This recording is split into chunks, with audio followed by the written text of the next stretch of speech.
Hello students, मैं सुरेश चौधरी आज आपके लिए लेकर आया हूँ मानव पाचन तंत्र से संबंधित कुछ महत्वपूर्ण वस्तुनिष्ठ प्रश्न। जैसे कि राजस्थान बोर्ड एग्ज़ाम में भी इस बार 10 क्वेश्चन जो है वो वस्तुनिष्ठ प्रश्न आएंगे। इसी प्रकार ये प्रश्न रीट के एग्ज़ाम के लिए भी हेल्पफुल है। तो अब हम शुरू करते हैं। पहला क्वेश्चन है, एमिलेज विकर किस पर कार्य करता है? विकार नहीं, ये विकर है, एंजाइम। तो एमिलेज एंजाइम जो है वो कार्बोहाइड्रेट पर काम करता है, कार्बोहाइड्रेट का पाचन करता है। ये कहाँ उपस्थित होता है? लार के अंदर। एमिलेज एंजाइम जो है वो लार में उपस्थित होता है और ये कार्बोहाइड्रेट पर काम करता है। तो इसका आंसर हो जाएगा अपना कार्बोहाइड्रेट।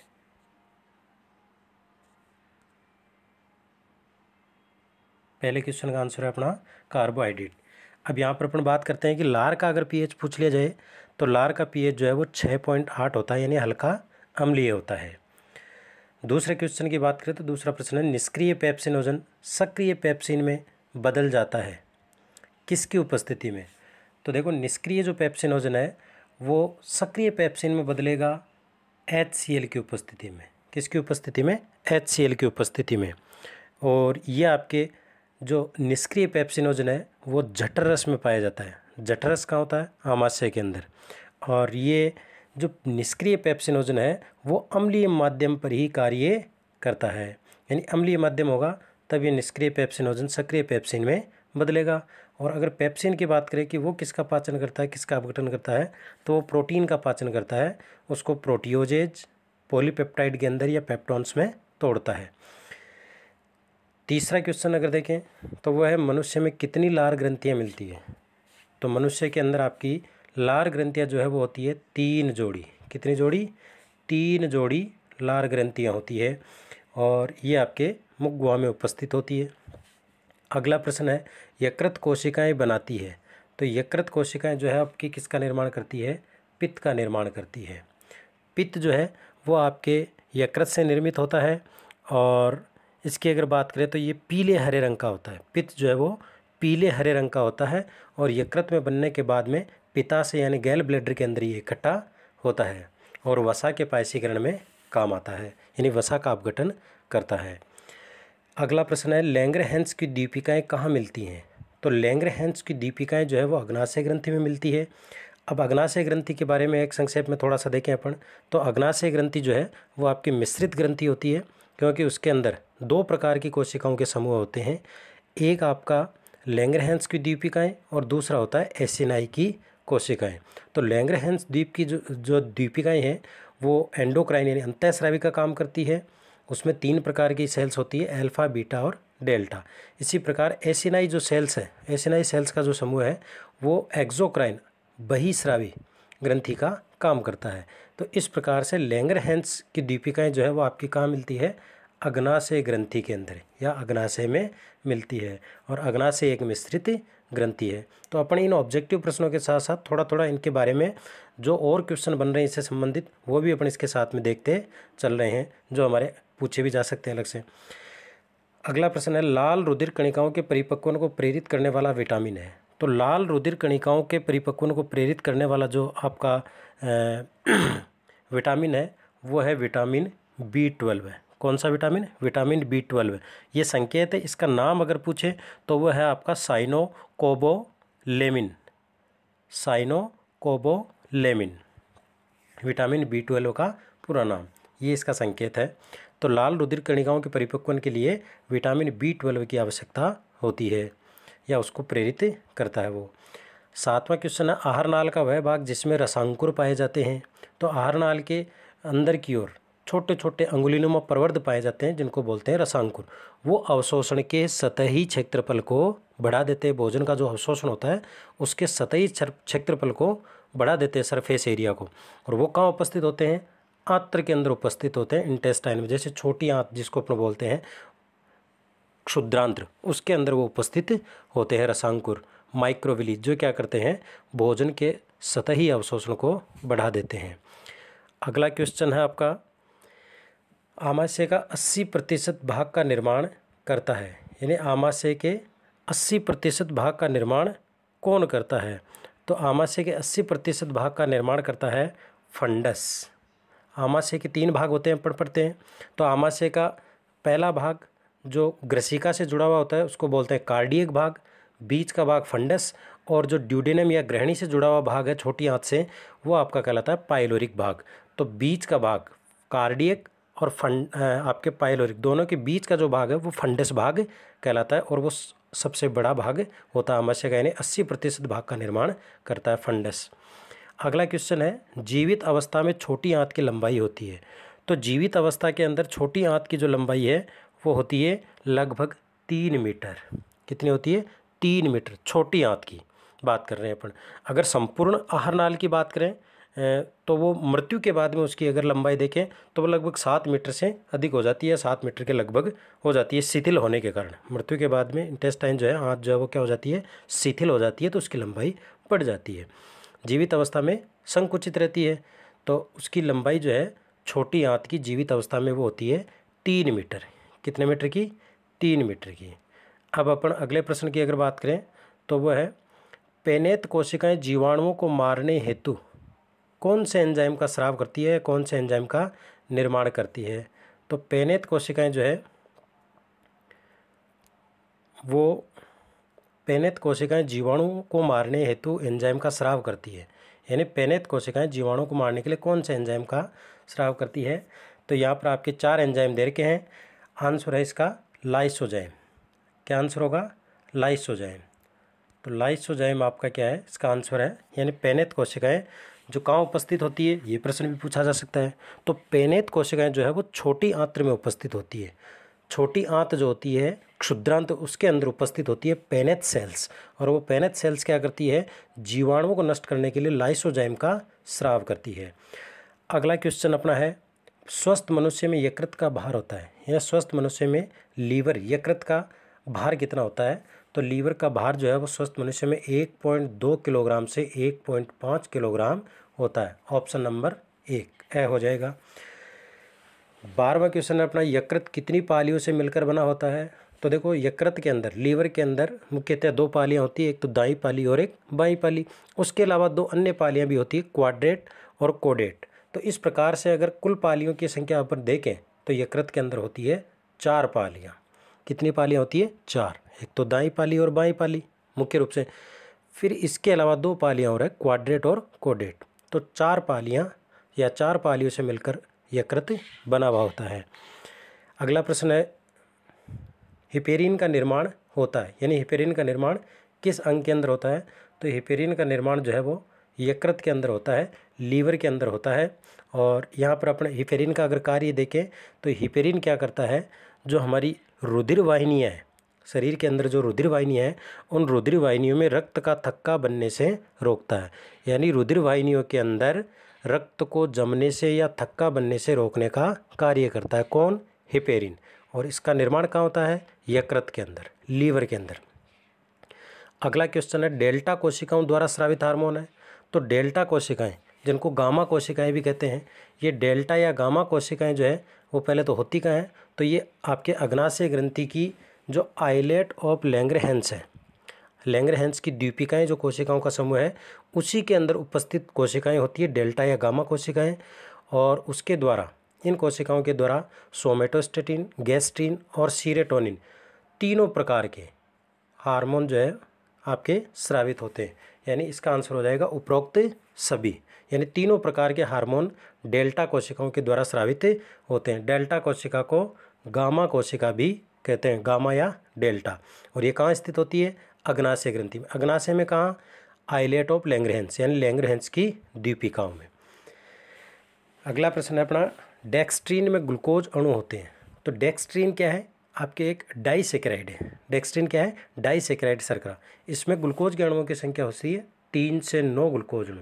तो पहला अपना ऑप्शन हो जाएगा, इसके अंदर 3 से 9 ग्लूकोज अणु होते हैं। किसके अंदर? डेक्स्ट्रीन डाइसेकेराइड शर्करा के अंदर। अगला प्रश्न है, ट्राईब्यूटाइरिन है। तो ट्राईब्यूटाइरिन आपकी वसा है, प्रोटीन है, खनिज लवण है या विटामिन? तो ट्राईब्यूटाइरिन अपनी होती है वसा। क्या होती है? वसा। पहला ऑप्शन हो जाएगा इसके अंदर वसा। अगला क्वेश्चन है, आंत्र में भोजन कितने समय तक बना रहता है?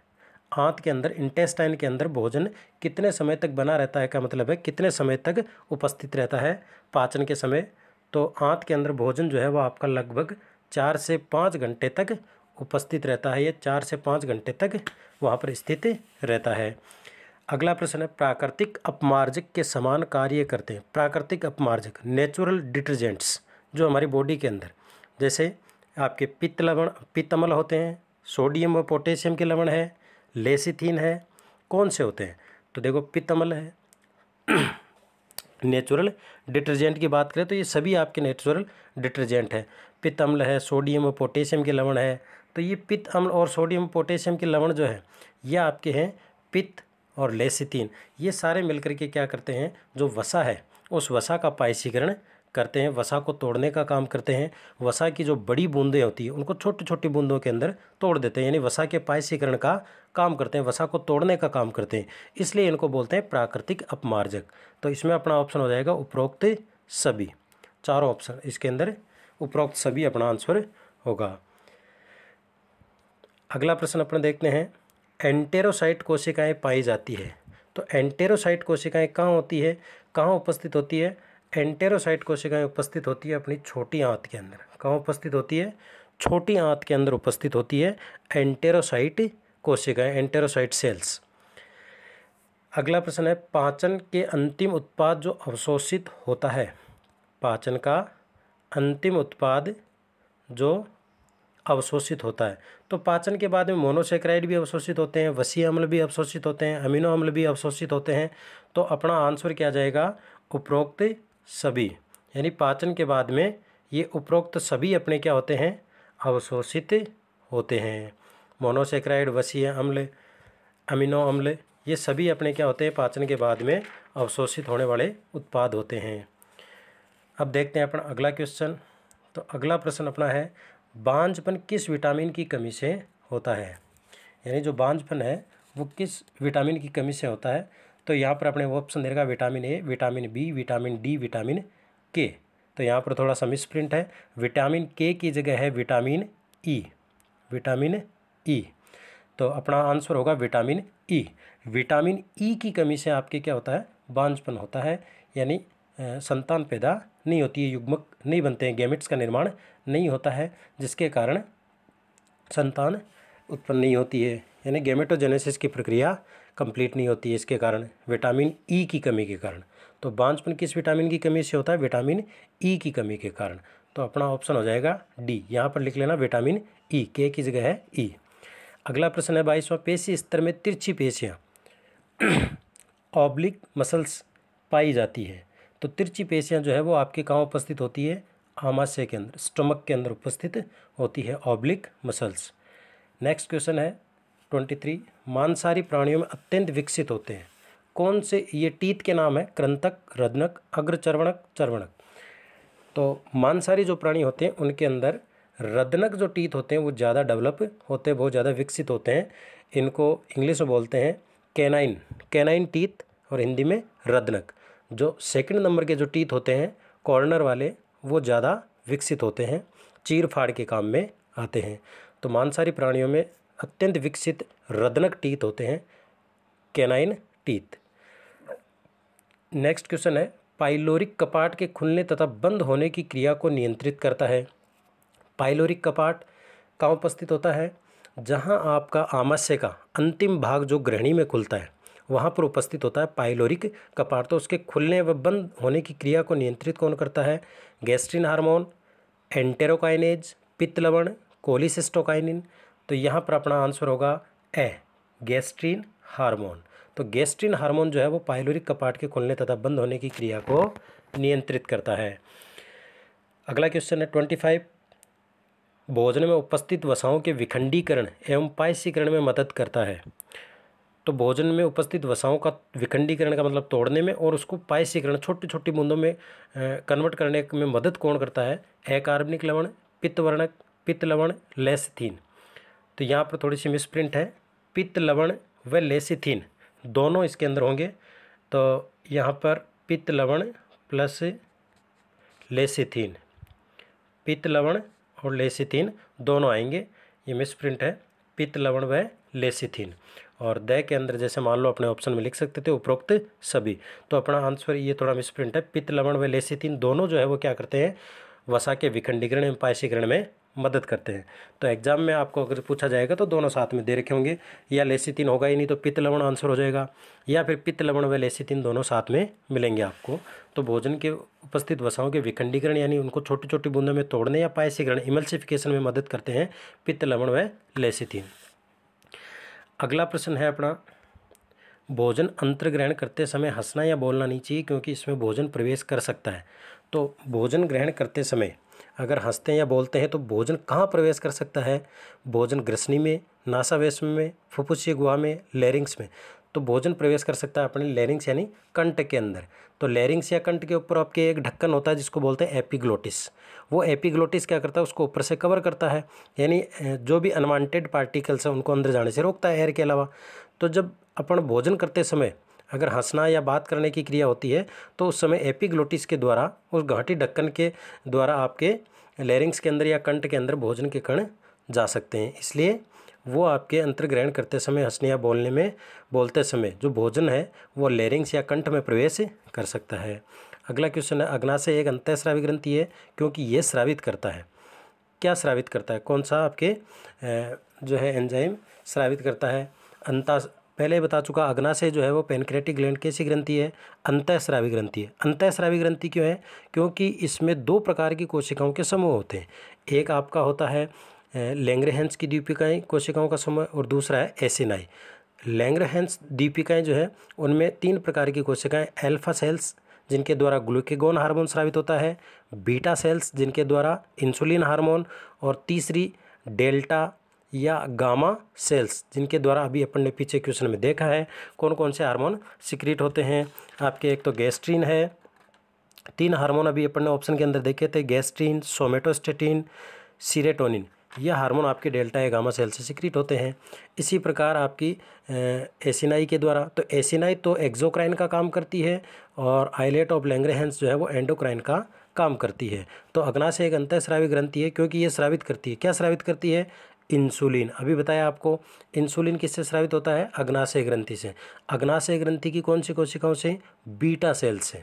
जो आइलेट ऑफ लैंग्रहैंस है उसकी बीटा सेल से इंसुलिन हार्मोन स्रावित होता है। अगला क्वेश्चन है, कशेरुकियों में सबसे बड़ी ग्रंथि होती है। कशेरुकियों में सबसे बड़ी ग्रंथि कौन सी होती है? अग्नाशय, ग्रहणी, यकृत या थायराइड।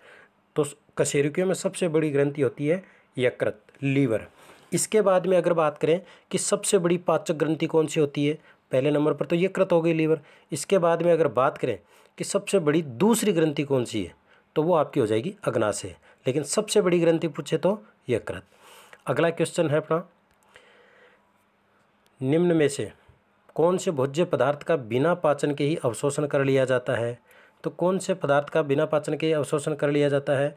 इसका अपना आंसर क्या होगा? कार्बोहाइड्रेट्स है, प्रोटीन्स है, विटामिन्स है, वसाएं। तो विटामिन्स जो है उनका बिना पाचन के ही अवशोषण कर लिया जाता है। किसका? विटामिन्स का। तो अपना ऑप्शन हो जाएगा इसके अंदर विटामिन्स, यानी विटामिन्स वो भोज्य पदार्थ है जिनका बिना पाचन के ही अवशोषण कर लिया जाता है। ये यहाँ पर अपने प्रश्न होते हैं समाप्ति। ये महत्वपूर्ण प्रश्न है जो आपके बोर्ड के एग्जाम में, रीट में या किसी भी कम्पिटिटिव एग्जाम के अंदर पूछे